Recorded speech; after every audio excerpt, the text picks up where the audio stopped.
Bab 5196, Jurang Iblis Terkubur. Dev menepuk bahu Humazi, mengisyaratkannya untuk tenang, lalu menatap lelaki tua itu. Apakah kitab suci kuno mengatakan bahwa orang-orang berbaju hitam itu memiliki karakteristik khusus? Atau kalian khusus apa yang mereka gunakan? Lelaki tua itu menggelengkan kepala dan berkata, catatannya sangat singkat. Mereka hanya mengatakan bahwa orang-orang berbaju hitam itu sangat kuat, kejam, dan tindakan mereka sangat rahasia. Mereka tidak meninggalkan petunjuk apapun setelahnya. Pada saat itu, semua kekuatan utama di surga keempat juga menyelidiki masalah ini, tetapi tidak berhasil. Dev sedikit mengernyit dan berpikir keras.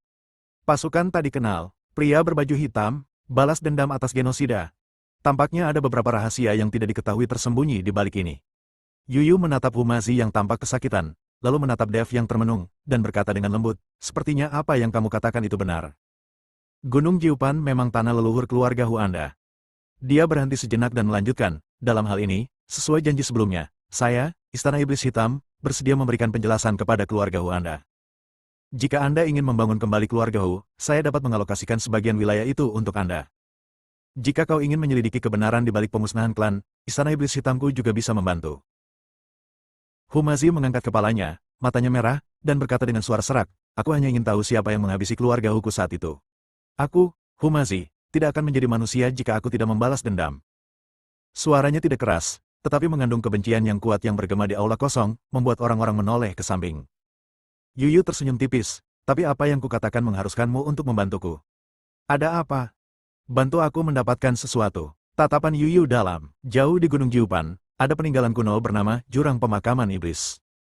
Di antara harta karun itu ada yang sangat penting bagi klan iblisku, namun di sana ada banyak sekali larangan, sehingga menyulitkan anggota klanku untuk masuk. Jika Anda dapat membantu saya mendapatkannya, saya tidak hanya akan mengembalikan wilayah itu kepada Anda, tetapi saya juga dapat menyetujui satu syarat Anda. Humazi mengerutkan kening dan menatap Dev. Dev berkata dengan tenang, Jurang Pemakaman Iblis. Kedengarannya seperti tempat yang buruk. Yuyu terkekeh, bagi orang lain, ini mungkin jalan buntu, tapi bagimu, ini mungkin kesempatan.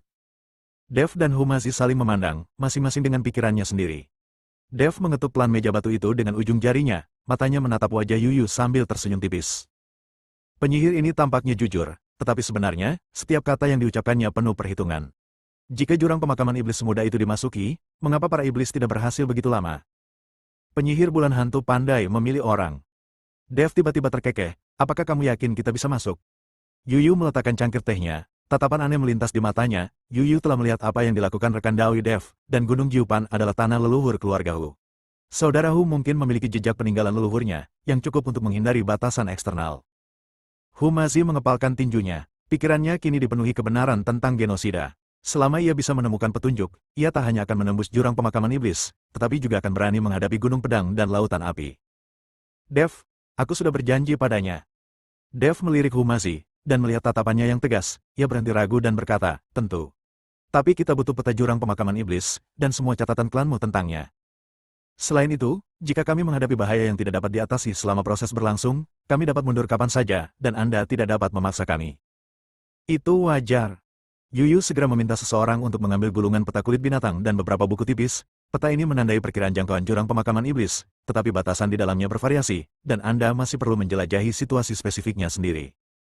Buku-buku ini adalah catatan-catatan yang tersebar yang ditinggalkan oleh nenek moyang kita, dan mungkin berguna. Dev mengambil peta itu dan membukanya. Ia melihat medan gunung Jiupan yang digariskan dengan tinta merah tua. Jauh di dalamnya, terdapat area yang diselimuti kabut hitam, dengan tulisan, Demon Burial Abyss, terukir di atasnya. Bab 5197, turun dan jelajahi. Ada juga beberapa simbol bengkok yang digambar di sebelahnya, seperti semacam peringatan. Tulisan tangan di buklet itu berantakan, dan sebagian besar isinya adalah catatan tentang konsentrasi energi iblis dan distribusi binatang iblis. Satu halaman menyebutkan bahwa ada sisa-sisa jiwa iblis kuno di dasar jurang, yang pandai mengendalikan pikiran manusia, yang membuatnya sedikit mengernyit. Kapan kita berangkat?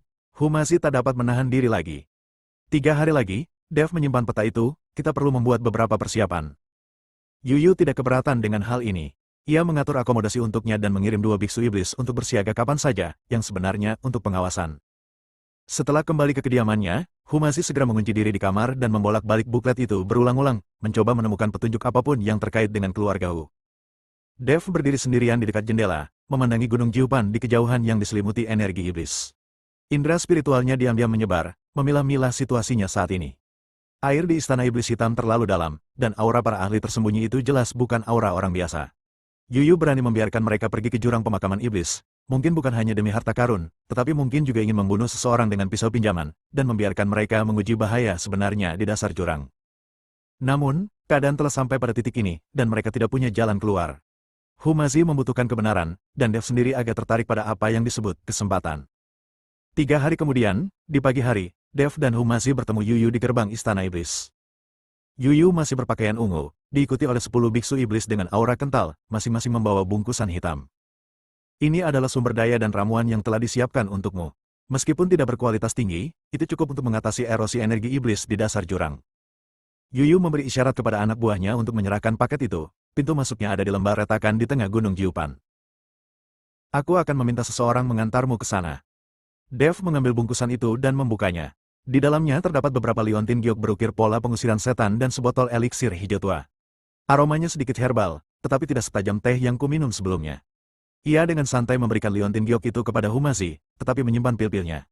Teknik jantung konsentrasinya dapat menyerap energi iblis, jadi pil-pil ini mungkin tidak berguna baginya. Mengikuti biksu iblis yang memimpin, mereka melewati hutan lebat di luar gunung Jiupan. Semakin dalam mereka melangkah, semakin pekat energi iblis di udara. Pepohonan menjadi bengkok dan menghitam, dan sesekali terlihat tulang-tulang hewan besar di tanah, yang jelas-jelas telah digerogoti oleh iblis-iblis kuat. Lembah retakan ada di depan. Biksu yang memimpin jalan menunjuk ke jurang tak berdasar di depan. Miasma abu-abu kehitaman berputar-putar di celah itu, dan suara samar seperti lolongan hantu dan lolongan serigala terdengar dari dalamnya. Humazi berdiri di tepi celah, dan tiba-tiba seluruh tubuhnya bergetar hebat. Ia mengeluarkan liontin giok yang patah dari tangannya. Liontin giok itu memancarkan cahaya putih redup saat itu, beresonansi dengan napas tertentu di celah tersebut. Ini, liontin giok leluhur keluarga Huku. Sebelumnya tidak ada reaksi. Aku tidak menyangka akan ada gerakan aneh di sini. Dev memandangi liontin giok itu dan menyadari bahwa liontin itu terukir simbol-simbol yang mirip dengan peta kulit binatang. Ia pun mengerti, sepertinya leluhurmu memang pernah ke sini.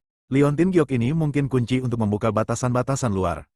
Dia mengeluarkan peta untuk memastikan lagi, lalu menunjuk ke bagian yang relatif sempit di sisi kiri lembah retakan, turunlah dari sini. Menurut peta, akan ada tangga batu setelah melewati lapisan miasma. Humazi memegang erat liontin giok itu di tangannya dan menarik napas dalam-dalam. Dev, aku akan turun dan memeriksanya dulu. Ayo pergi bersama. Dev memegang bahunya, dan kekuatan spiritual di tubuhnya bersirkulasi, membentuk perisai emas muda untuk melindungi mereka berdua. Miasma ini beracun, jadi berhati-hatilah. Mereka berdua melompat ke dalam celah, dan miasma menyelimuti mereka seperti lumpur lengket. Bau amis menusuk telinga dan hidung mereka. Jika bukan karena perisai kekuatan spiritual yang mengisolasi mereka, mereka mungkin akan langsung merasa pusing. Cahaya liontin giok di tangan Humazi menjadi semakin terang, dan racun di depannya secara otomatis terbelah ke samping, memperlihatkan lorong yang hanya cukup lebar untuk dilewati satu orang. Bab 5198, Suara Setan Menembus Telinga. Benar-benar berhasil. Humazi terkejut sekaligus gembira, lalu mempercepat laju turunnya. Aku tidak tahu berapa lama aku terjatuh, tapi akhirnya aku menginjak tanah yang kokoh. Dev mendongak dan melihat bahwa racun di atas telah tertutup lagi, seperti tirai tebal, sepenuhnya menghalangi sinar matahari. Keadaan di sekelilingnya gelap gulita, hanya liontin giok di tangan Humazi yang memancarkan cahaya putih redup, menerangi anak tangga batu di bawah kakinya. Tangga batu itu berkelok-kelok menurun, dan dinding-dinding batu di kedua sisinya dipenuhi garis-garis merah tua. Jika diperhatikan lebih dekat, garis-garis itu tampak seperti rune-rune kecil yang tak terhitung jumlahnya yang menggeliat. Dev mengulurkan tangannya untuk menyentuh dinding batu, dan merasakan hawa dingin yang menusuk di ujung jarinya. Saat indera spiritualnya menyelidiki dinding batu, indera tersebut dipantulkan kembali oleh kekuatan dingin. Hati-hati, ada yang salah dengan rune ini.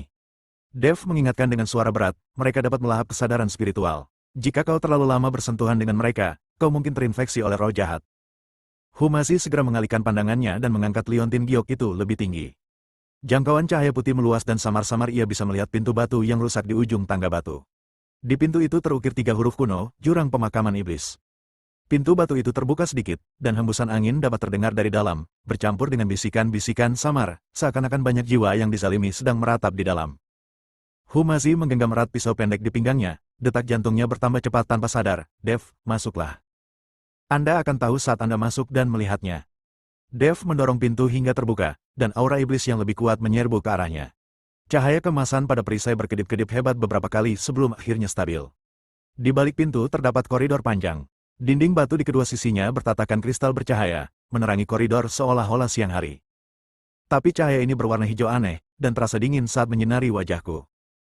Lantai koridor dipenuhi tulang-tulang, ada yang manusiawi, ada pula yang iblis, dan bahkan beberapa kerangka binatang raksasa yang belum pernah terlihat sebelumnya. Jelas sekali telah terjadi pertarungan brutal di sini. Tulang-tulang ini sangat tua, setidaknya berusia puluhan ribu tahun. Dev berjongkok untuk memeriksa kerangka iblis yang relatif utuh. Ia melihat lubang halus di tengkoraknya, dengan bekas luka bakar masih terlihat di tepinya. Dia mati karena senjata tajam, dan tewas dalam satu pukulan. Humazi juga mengambil tulang lengan manusia, yang di atasnya terukir tanda setengah jimat, yang agak mirip dengan simbol pada liontin gioknya. Ini adalah tanda jimat keluarga Huku. Mungkinkah leluhurku juga ikut serta dalam pertempuran di sini? Dev berdiri dan menatap jauh ke dalam terowongan. Siapapun yang meninggalkan tempat ini, artinya bukan hanya ada batasan, tetapi juga sesuatu yang lebih berbahaya. Teruslah maju dan tetap waspada. Keduanya berjalan menyusuri koridor. Semakin jauh mereka masuk, udara semakin dingin dan bisikan-bisikan semakin jelas. Suara-suara itu terdengar seperti bisikan orang-orang yang tak terhitung jumlahnya di telinga seseorang, menceritakan rasa sakit dan dendam. Siapapun yang tekadnya lebih lemah mungkin sudah kehilangan akal sehatnya. Humazi merasakan kulit kepalanya kesemutan dan dia segera mengerahkan sedikit kekuatan spiritual di tubuhnya untuk melawan, tetapi suara-suara itu menusuk telinganya seperti belatung yang menempel di tulangnya, membuat matanya menjadi gelap.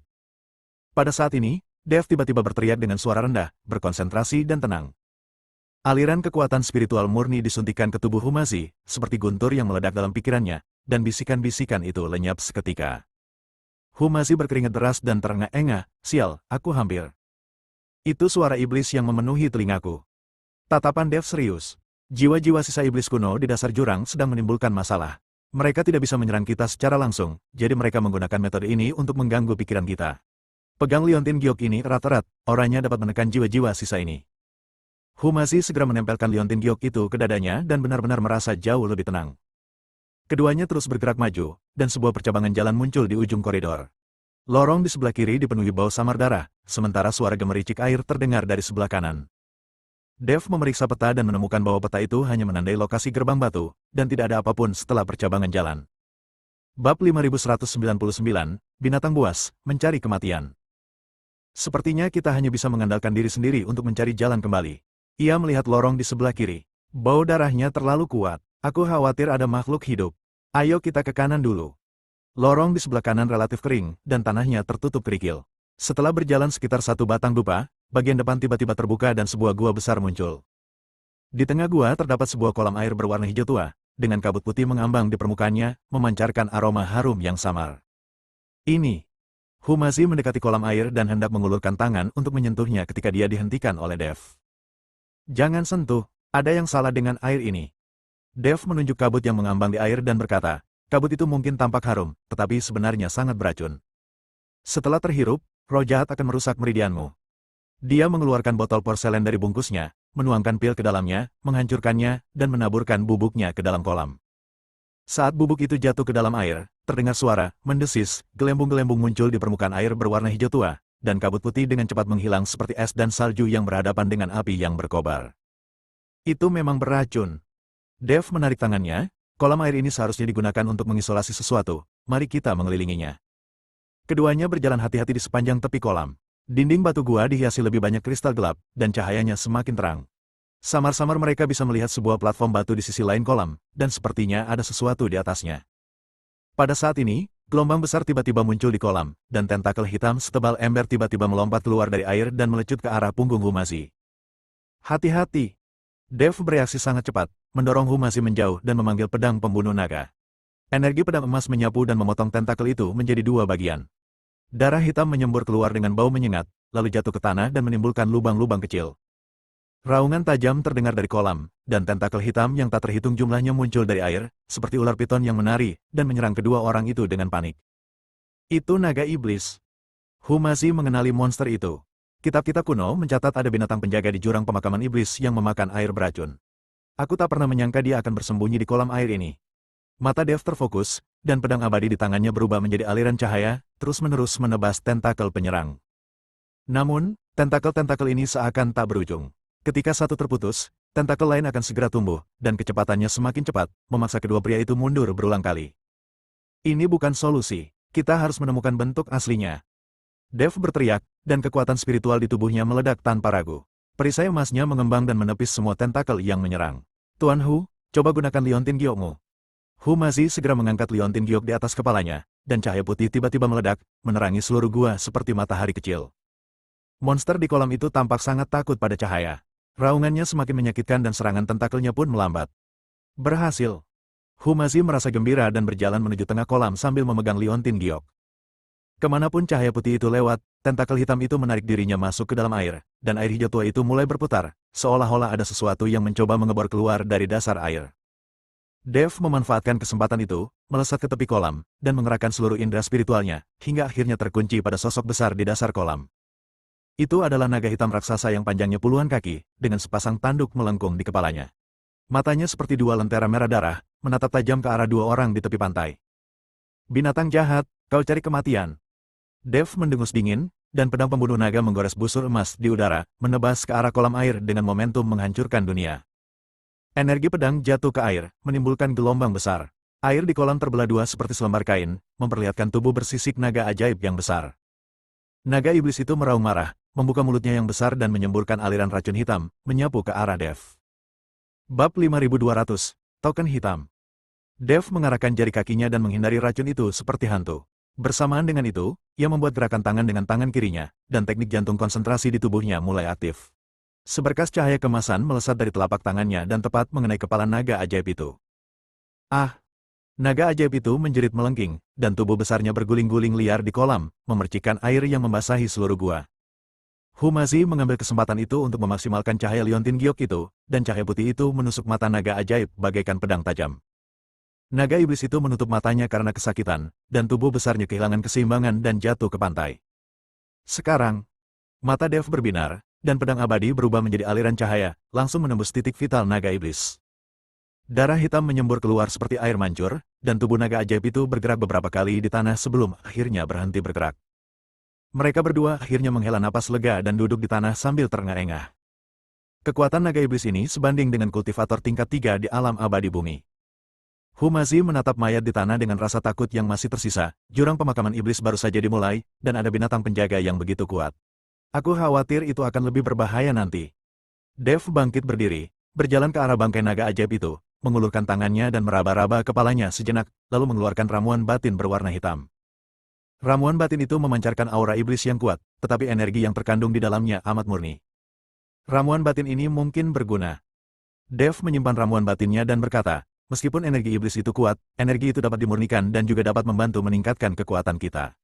Mari kita istirahat dulu, memulihkan kekuatan kita, lalu melanjutkan perjalanan. Ia memandang panggung batu di seberang kolam. Cahaya di sana tampak lebih terang daripada sekelilingnya. Ia berpikir pasti ada sesuatu yang tersembunyi di sana. Bab 5201, Leluhur.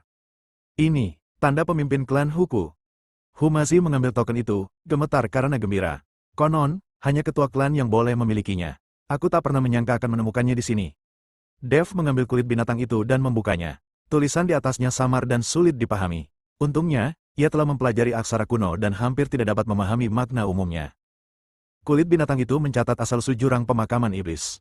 Dahulu kala, tempat ini merupakan medan perang tempat manusia dan iblis saling bertarung di zaman kuno, dan banyak sekali orang kuat yang tewas di sana. Kemudian, seorang ahli jimat yang kuat membentuk formasi besar dan menyegel monster-monster mati di dasar jurang tersebut, maka dari itu dinamakan jurang pemakaman iblis. Master jimat yang menyusun formasi itu tidak lain adalah leluhur keluarga Wu. Nenek moyangmu sebenarnya adalah seorang ahli jimat kuno. Dev menatap Humazi dengan sedikit keterkejutan di matanya. Ditulis di kulit binatang itu bahwa ia telah mengerahkan seluruh upayanya untuk menyegel monster di dasar jurang. Sebelum meninggal, ia menyembunyikan sebagian warisan jimat itu di kedalaman jurang pemakaman iblis, berharap keturunannya di generasi mendatang dapat mewarisi warisannya dan melindungi Gunung Jiupan. Dev akhirnya mengerti mengapa mantra Humazi begitu kuat. Humazi menatap tulisan di kulit binatang itu, matanya memerah, ternyata keluarga Huku bukan keluarga biasa. Nenek moyang kami memiliki prestasi yang luar biasa. Tetapi mengapa kami akhirnya dibasmi? Dev terus membaca, dan bagian belakang kulit binatang itu mencatat rahasia yang mengejutkan. Segel jurang pemakaman iblis tidak abadi. Segel itu melemah setiap 1000 tahun. Misi keluarga Hu saat itu adalah memasuki jurang pemakaman iblis ketika segelnya melemah dan memperkuat kembali formasi jimat. Namun, 2800 tahun yang lalu, segel itu tiba-tiba menjadi abnormal, dan monster-monster di dasar jurang hampir keluar. Keluarga Hu mengerahkan segenap kekuatan mereka untuk menekannya, tetapi mereka rusak parah dan diserang oleh kekuatan tak dikenal. Sepertinya pemusnahan keluarga Hu mungkin terkait dengan segel jurang pemakaman iblis. Dev meletakkan kulit binatang itu dan berkata, kekuatan tak dikenal itu mungkin mencoba menggunakan monster itu untuk menghancurkan segel, atau mengingini warisan jimat peninggalan leluhurmu. Humazi mengepalkan tangannya, kukunya menancap dalam di telapak tangannya, tidak peduli siapapun itu, aku harus mencari tahu. Dia dengan hati-hati menyimpan tanda kebesaran sang patriark dan kulit binatang itu, seolah-olah dia sedang memegang harapan seluruh keluarga. Dev mengarahkan pandangannya ke kedalaman gua, di mana ada pintu batu sempit dengan rangkaian simbol yang sama terukir di atasnya seperti kotak perunggu. Sepertinya ini pintu masuk yang sebenarnya. Ayo pergi. Dengan token pemimpin klan, susunan jimat di gerbang batu runtuh dengan sendirinya, dan mereka berdua berhasil memasuki area berikutnya. Ini adalah koridor panjang dengan rune yang diukir di dinding batu di kedua sisinya. Berbeda dari yang terlihat sebelumnya, rune ini memancarkan cahaya kemasan redup dan jelas merupakan peninggalan para master rune manusia. Rune-rune ini dapat mengusir roh jahat. Sepertinya rune-rune ini diturunkan oleh leluhurmu. Dev mengulurkan tangan dan menyentuh rune-rune itu, merasakan kekuatan lembut mengalir ke tubuhnya. Dengan rune-rune ini, kita seharusnya bisa menghindari sebagian besar bahaya. Di ujung koridor terdapat sebuah ruangan batu besar. Di tengahnya terdapat sebuah prasasti batu setinggi 3 meter yang diukir dengan rune padat dan bersinar dengan cahaya yang menyilaukan. Ada beberapa kerangka berserakan di sekitar prasasti batu. Dilihat dari pakaian mereka, mereka pasti anggota klan Hu. Ini adalah leluhur keluarga Hu saya. Humazi menatap jimat yang tersisa di tulang, matanya kembali berkaca-kaca, mereka seharusnya datang untuk memperkuat segel, tapi mereka tidak bisa kembali. Dev berjalan mendekati prasasti batu itu dan mengamati rune-rune di atasnya dengan saksama. Semakin ia mengamati, semakin ia merasa takut. Susunan rune ini sangat indah, mengandung kebenaran hakiki langit dan bumi, jauh melampaui pemahamannya tentang seni rune. Ia mencoba menyelidiki kesadarannya ke dalam rune, dan ia merasakan aliran besar informasi mengalir ke dalam pikirannya, semuanya tentang wawasan dan teknik jalan rune. Bab 5202, Terobosan Besar Humazi. Ini adalah jimat warisan leluhurmu. Dev memejamkan mata dan menyerap semua informasi. Rune pada prasasti batu itu adalah susunan warisan yang sangat besar. Selama seseorang dengan garis keturunan Hu mendekat, warisan itu bisa diaktifkan. Cepat kemari. Humazi bergegas berjalan ke arah prasasti batu dan menempelkan tanda kebesaran sang patriark di atasnya. Prasasti batu itu tiba-tiba memancarkan cahaya terang, dan rune yang tak terhitung jumlahnya berterbangan dari prasasti batu itu, mengitari Humazi bagaikan kunang-kunang, lalu perlahan menyatu dengan tubuhnya. Humazi hanya merasakan bahwa ada banyak sekali pengetahuan tentang jimat di dalam benaknya, mulai dari pembuatan dasar kertas jimat hingga penyusunan susunan jimat tingkat lanjut. Tubuhnya juga berubah. Energi spiritual di tubuhnya menjadi lebih halus, dan meridiannya yang semula tersumbat kini terbuka berkat kekuatan lembut. Kultivasinya perlahan membaik. Ini benar. Humazi merasakan perubahan pada tubuhnya dan begitu gembira hingga ia tidak bisa berkata-kata. Dev berjaga di samping, dan pada saat yang sama dia juga menyerap informasi tentang jimat yang tersebar di prasasti batu. Meskipun dia tidak memiliki garis keturunan Hu dan tidak bisa memperoleh warisan lengkap, dia mendapat banyak manfaat dari informasi yang tersebar ini, dan pemahamannya tentang jalan jimat menjadi lebih dalam, dan dia bahkan samar-samar menyentuh ranah baru. Setelah waktu yang tidak diketahui, cahaya di prasasti batu perlahan menghilang, dan Humazi membuka matanya. Kilatan cahaya melintas di matanya, dan aura di tubuhnya menjadi jauh lebih kuat dari sebelumnya. Ia benar-benar berhasil mencapai alam abadi duniawi. Saya berhasil mencapai terobosan. Humazi mengepalkan tangannya, merasakan kekuatan yang mengalir deras di tubuhnya. Terima kasih telah mengingatkanku. Kalau tidak, aku akan kehilangan warisan ini. Kau telah membangkitkan kekuatan bawaanmu. Kekuatanmu tidak akan meningkat secepat ini hanya dengan mengandalkan warisan. Dev tahu bahwa Humazi awalnya sangat kuat, tetapi setelah beberapa reinkarnasi, kekuatannya tampaknya tersegel. Sekarang, dengan bantuan kekuatan warisan, kekuatan Humazi telah terbuka sebagian, sehingga ia dapat segera mencapai alam abadi duniawi. Kekuatan Humazi akan semakin meningkat di masa depan. Tatapan Dev tertuju pada sederet karakter kecil di bagian bawah prasasti batu. Sepertinya kita harus mempercepat. Prasasti batu itu mengatakan bahwa seorang jenderal iblis kuno disegel di area inti jurang pemakaman iblis. Sekarang segelnya sangat lemah. Jika bocor, akibatnya akan sangat buruk.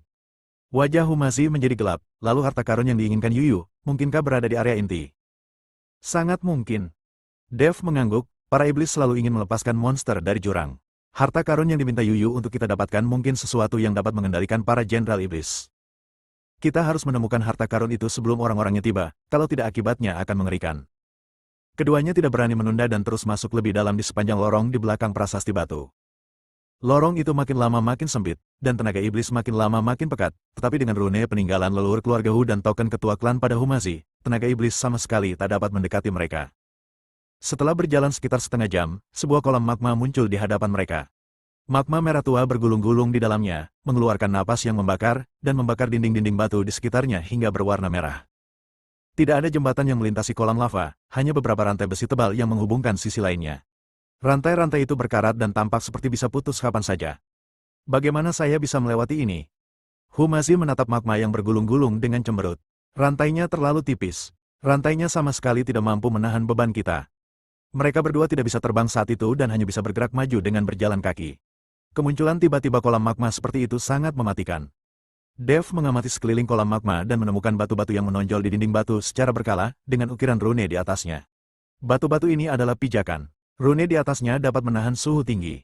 Kita bisa menginjak batu-batu itu untuk melewatinya. Bab 5203, Area Inti. Ia melompat ke batu pertama, yang memang sekeras batu. Kekuatan yang dipancarkan rune mengisolasi napas membara di luar. Ikuti aku selangkah demi selangkah, dan jangan jatuh ke dalam lahar. Humazi menarik napas dalam-dalam dan mengikuti metode Dev, bergerak maju dengan hati-hati di atas batu. Terdengar suara gemuruh dari bawah kolam magma, seolah-olah ada sesuatu yang bergulung di magma, membuat kulit kepala orang-orang terasa geli.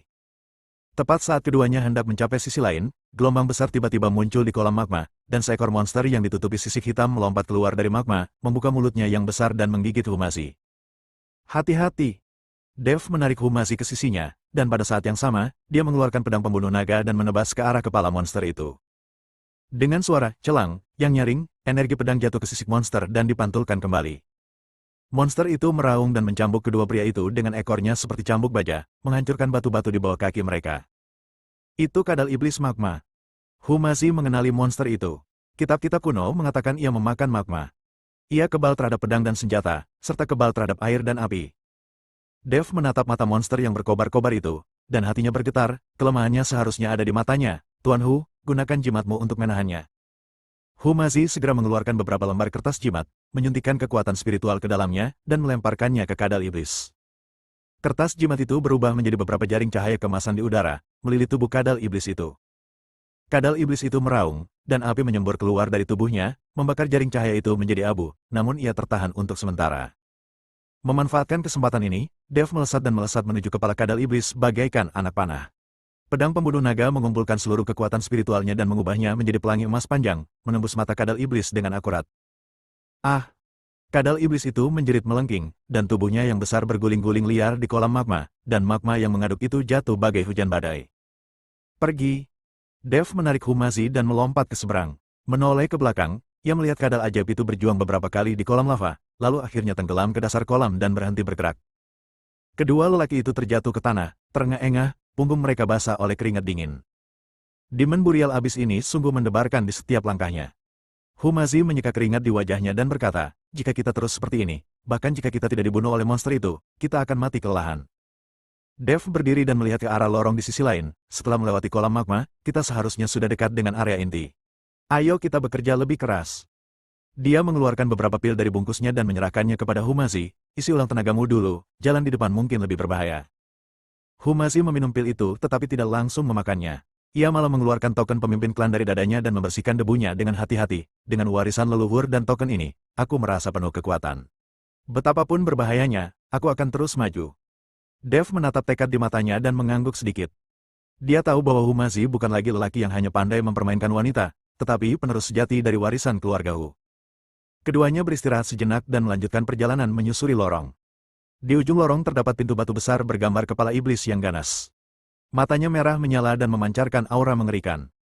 Ini seharusnya menjadi pintu masuk ke area inti. Dev mengamati pola kepala iblis di pintu batu itu dan berkata, auranya sangat kuat.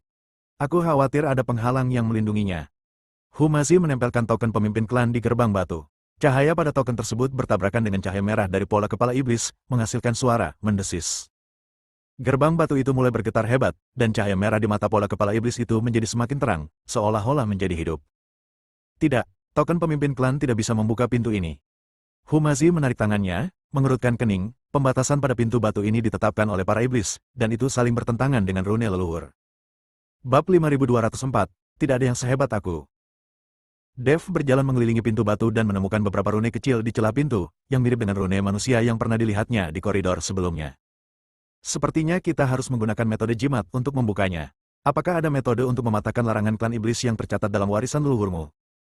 Humazi memejamkan mata, mengingat informasi yang terkirim dari prasasti batu, dan tiba-tiba matanya berbinar, dimengerti. Jimat Yin yang dapat mematahkan batasan ini. Yin dan yang saling melengkapi dan saling menangkal, yang dapat menetralkan roh jahat para iblis.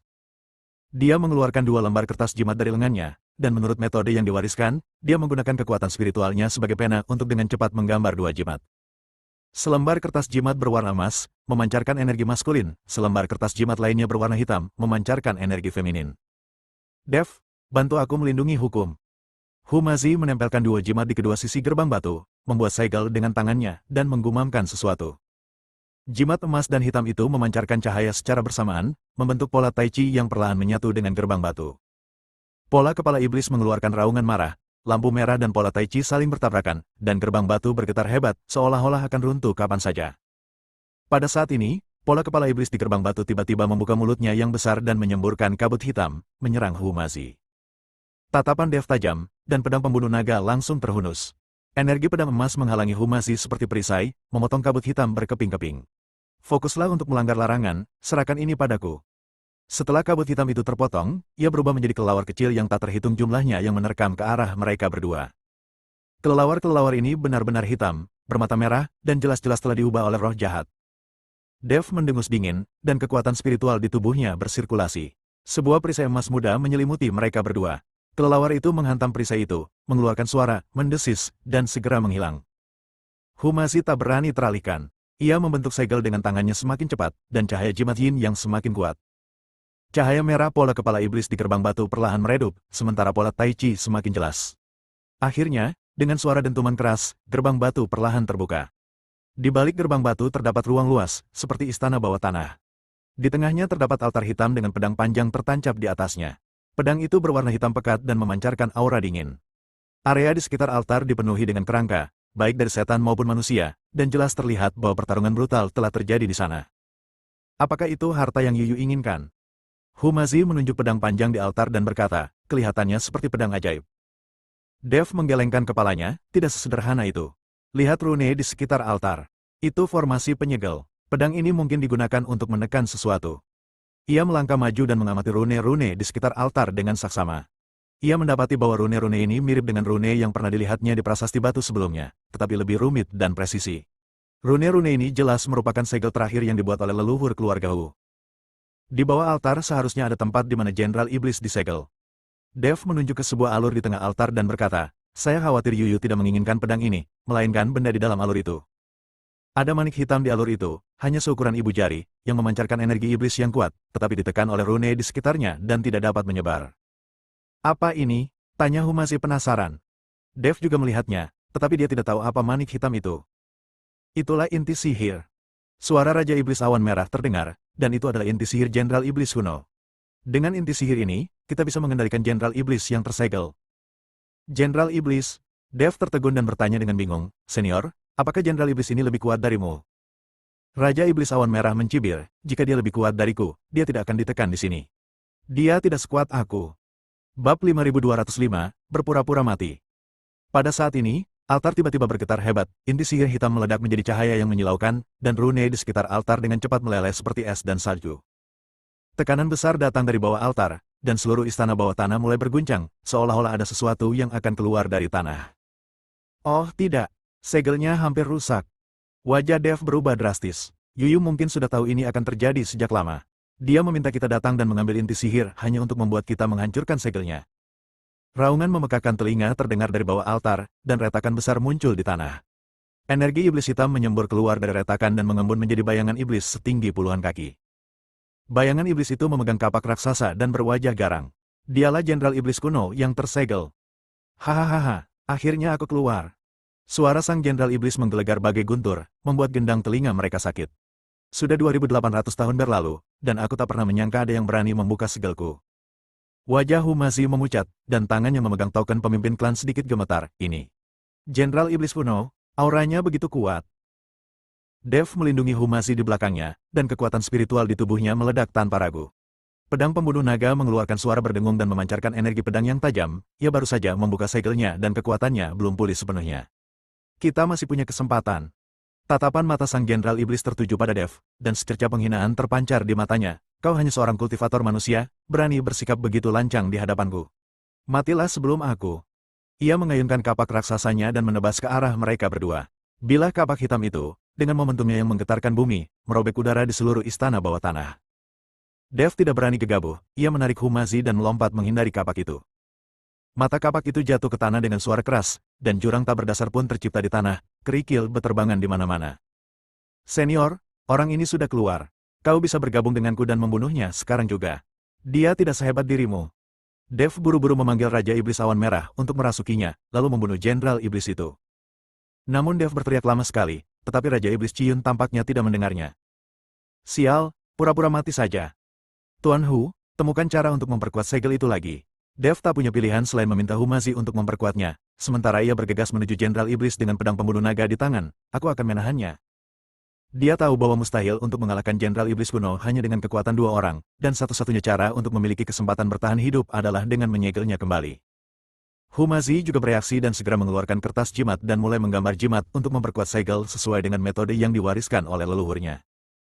Ketika Jenderal Iblis melihat Dev berani menyerang, jejak kemarahan terpancar di matanya, dan dia mengayunkan kapak raksasa ke arah pinggang Dev. Dev menghindar seperti hantu dan pada saat yang sama memanggil pedang pembunuh naga. Energi pedang emas jatuh menimpa Jenderal Iblis itu seperti tetesan air hujan. Akan tetapi, sang Jenderal Iblis memiliki pertahanan yang sangat kuat, dan energi pedang hanya meninggalkan bekas putih samar padanya, tanpa menimbulkan kerusakan berarti sama sekali. Percuma saja, tubuh iblisku kebal terhadap pedang dan tombak. Dengan sedikit kemampuan taumu, apa kau pikir kau bisa menyakitiku? Jenderal Iblis itu tertawa arogan dan mengayunkan kapak raksasa itu lagi, memaksa Dev mundur berkali-kali. Dev cemas. Ia bisa merasakan kekuatan Jenderal Iblis itu mulai pulih. Jika ini terus berlanjut, apalagi memperkuat segelnya, mereka berdua akan mati di sini. Pada saat ini, dia tiba-tiba teringat ramuan batin naga ajaib dan buru-buru mengambilnya dari tangannya. Ramuan batin itu memancarkan energi iblis yang kuat, yang dapat digunakan untuk menekan Jenderal Iblis untuk sementara waktu. Dia menyuntikkan kekuatan spiritual ke dalam ramuan batin, dan ramuan batin itu langsung meledak dengan cahaya hitam yang menyilaukan dan terbang menuju Jenderal Iblis. Ketika sang Jenderal Iblis melihat ramuan batin itu, sekilas keserakahan terpancar di matanya dan dia mengulurkan tangan untuk mengambilnya. Sekarang, Dev memanfaatkan kesempatan itu, dan pedang pembunuh naga berubah menjadi aliran cahaya, menebas ke arah lengan Jenderal Iblis. Bab 5206, kembali. Dengan suara celang yang nyaring, bekas berdarah tertinggal di lengan Jenderal Iblis, dan darah hitam menyembur keluar. Pengadilan kematian. Sang Jenderal Iblis mengeluarkan raungan marah, lalu mengayunkan kapaknya ke arah Dev dengan kecepatan beberapa kali lebih cepat dari sebelumnya. Dev menghindar dengan cepat, tetapi bahunya tetap terkena kapak. Tubuh emasnya yang tak terhancurkan langsung hancur berkeping-keping, meninggalkan luka di bahunya yang cukup dalam hingga tulangnya terlihat. Energi jahat hitam dengan cepat menyebar di sepanjang luka. Dev! Humazi berteriak kaget dan ingin maju untuk membantu, tetapi dia terkunci oleh nafas Jenderal Iblis dan tidak bisa bergerak. Dev menggertakkan giginya dan mengaktifkan teknik konsentrasi di tubuhnya untuk menyerap energi jahat yang menyebar. Dia tahu bahwa dia tidak bisa menunda lebih lama lagi dan harus menemukan kelemahan Jenderal Iblis itu sesegera mungkin. Dia mengamati tubuh iblis itu dan menemukan sisik putih di dadanya, yang sama sekali berbeda dari sisik hitam di tempat lain. Itu titik lemahnya. Dev tak lagi menghindar dan bergegas menuju kapak raksasa sang Jenderal Iblis. Pada saat yang sama, ia memusatkan seluruh kekuatan spiritualnya pada pedang pembunuh naga. Energi pedang emas itu meledak dengan cahaya yang belum pernah terjadi sebelumnya.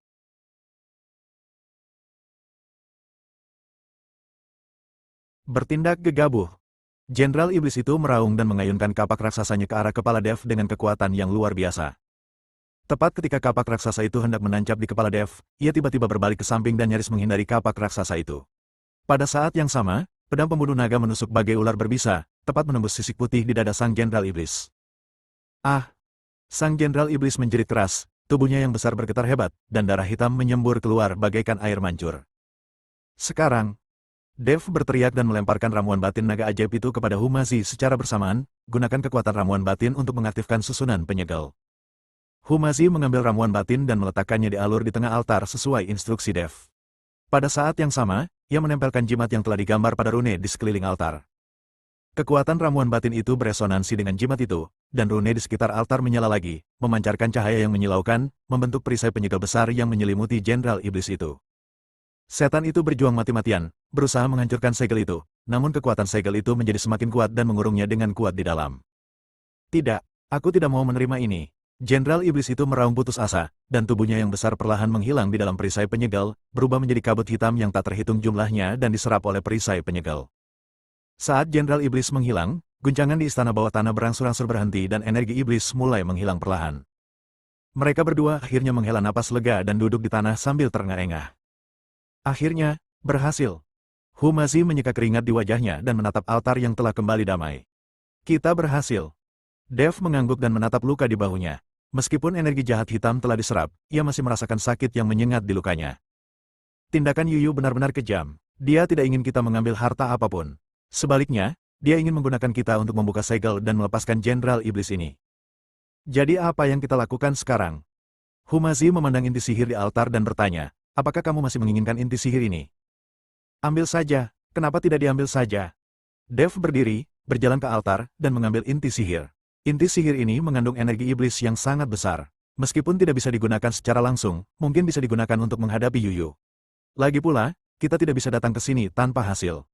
Dia menyimpan inti sihirnya dan menatap pedang hitam di altar, pedang ini juga harta karun. Meskipun pedang sihir, pedang ini sangat kuat. Mungkin ada baiknya disimpan. Humazi juga berdiri dan berjalan ke sisi Dev. Ia melihat luka di bahu Dev dan mengerutkan kening, lukamu. Tidak apa-apa, hanya luka ringan. Dev tersenyum dan menggunakan kekuatan spiritualnya untuk menyembuhkan luka-lukanya. Ayo kita pergi dulu. Kita tidak boleh lama-lama di sini. Keduanya kembali melalui rute yang sama dan tidak menemui bahaya lagi di sepanjang jalan. Ketika mereka berjalan keluar dari lembah retakan dan kembali ke permukaan Gunung Jiupan, hari sudah 3 hari kemudian. Bersambung.